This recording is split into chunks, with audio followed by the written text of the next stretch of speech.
Europe Matin. Le 7-9, Mathieu Béliard. 8h46, ils sont là. Nicolas Canteloup avec Julie.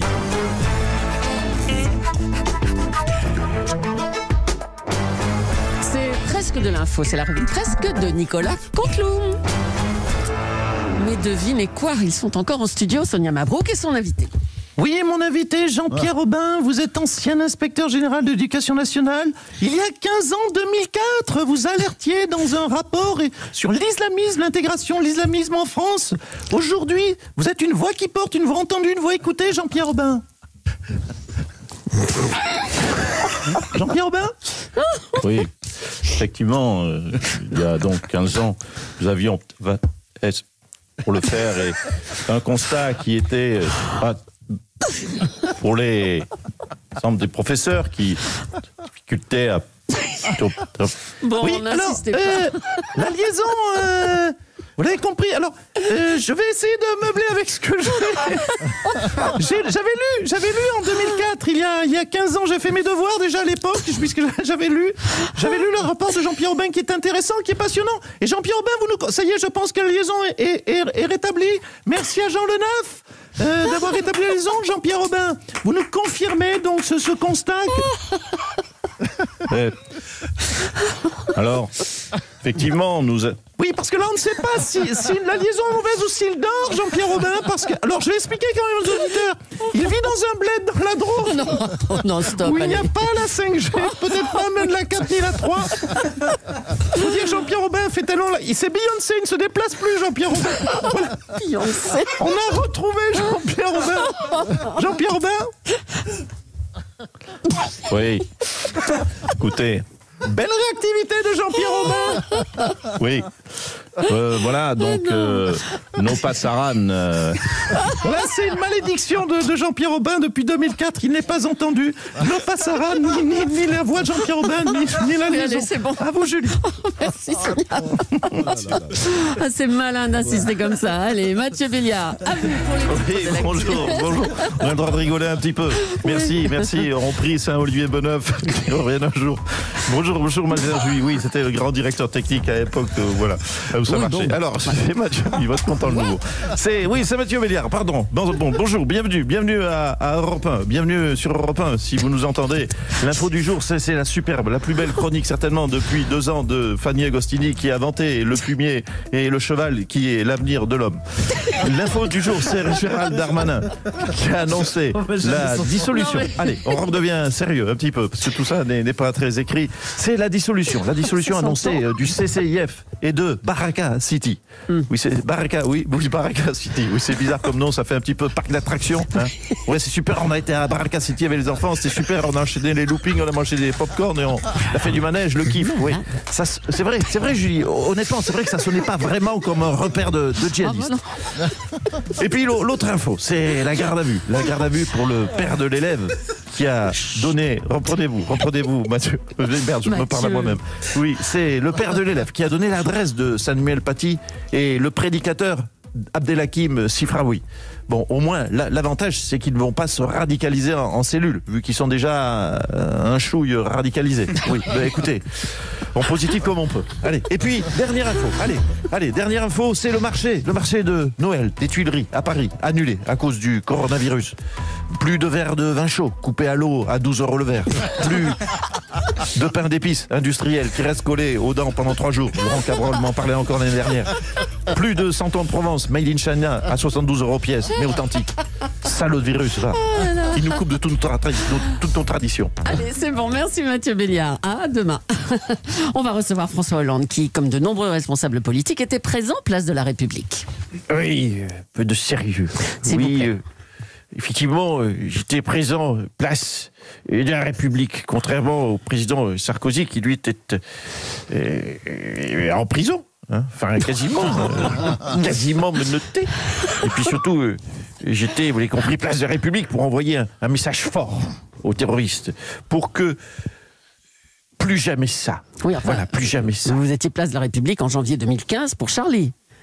Oui, c'est Et puis, tout à fait exact. Bah oui, et aussi en novembre 2015 pour le Bataclan. Oui, aussi. Oui, et à chaque fois pour que plus jamais ça. Voilà. Hein ? Oui, pour que plus jamais ça. Voilà, Voilà. c'est pas faux, votre analyse. Alors, disons que j'étais place de la République pour que plus jamais ça, jusqu'à, bien sûr, la prochaine fois. Voilà, là c'est plus juste si je le formule comme ça. Voilà, Oui. je me demande si je ne vais pas acheter un petit meublé à République. Répu, c'est peut-être plus pratique d'être sur place oui, peut-être directement. bien, oui, allez. Merci, monsieur. Oh là. Laurent Cabrol. Oh là là. Encore du pain d'épices collé aux dents de l'année dernière. Allez, on va rester sur cet acte terroriste épouvantable. Quelle réponse pénale pour ce genre de crime?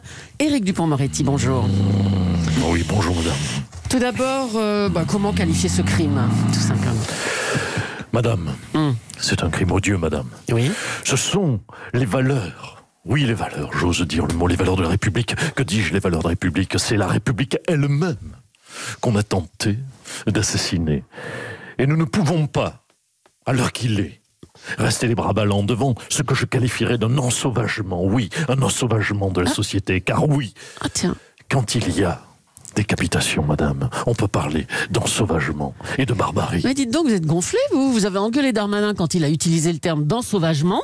Vous aviez parlé, vous, de sentiment d'insécurité. Oui, madame. Hein? Oui, madame, devant vous, je fais mon coming out. Oui, je retourne ma veste. J'ai retourné ma veste. Oui, madame. Ce matin, je me suis levé avec ce que je qualifierais d'un sentiment d'avoir l'air con.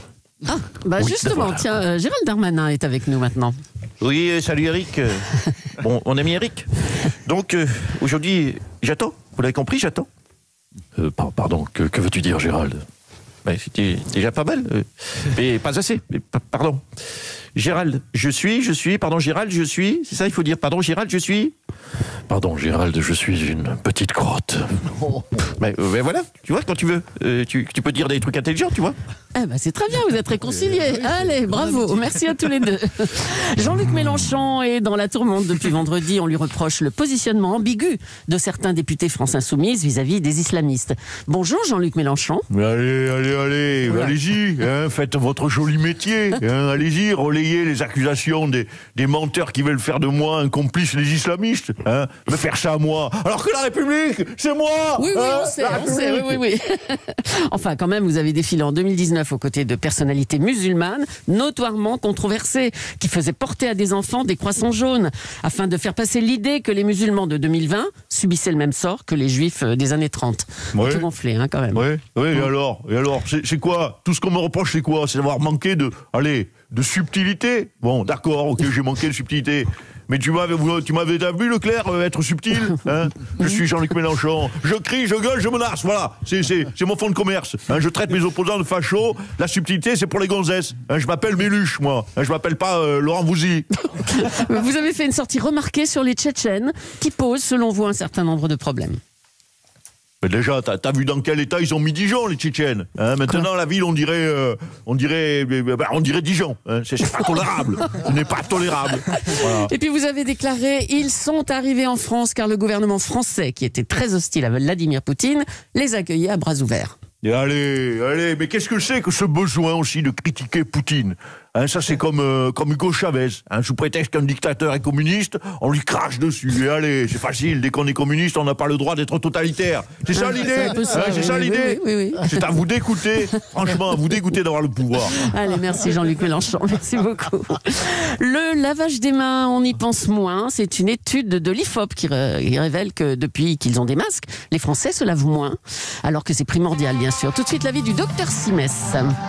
Eh oui, bonjour Marina, bonjour à tous, bonjour à mon collègue Jimmy Mohamed. Vous venez de le dire, une étude IFOP vient de montrer que maintenant qu'ils ont des masques, les Français sont redevenus comme avant, c'est-à-dire des crados. La crise du Covid vient de nous permettre de mieux connaître les Français. Ils ne se lavent que si vraiment il y a danger de mort. Dès qu'ils se sentent protégés par le masque, c'est bon, ils peuvent redevenir des dégueulasses. Mais enfin, quel rapport entre le masque et arrêter de se laver ? Eh bien, c'est très simple, ma chère Marina. Quand on a un masque, on ne sent pas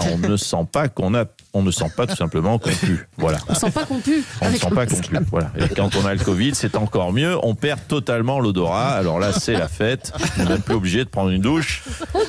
Vous avez compris, mon raisonnement tient la route. Allez, salut les crados. Merci Nicolas Canteloup. Julie, à demain. La revue de presse à retrouver sur europe1.fr. Évidemment, saluons Philippe Cavrivier, Laurent Vassilian et Arnaud Demanche, les auteurs de Nicolas Canteloup, de la revue de presse. 8h56.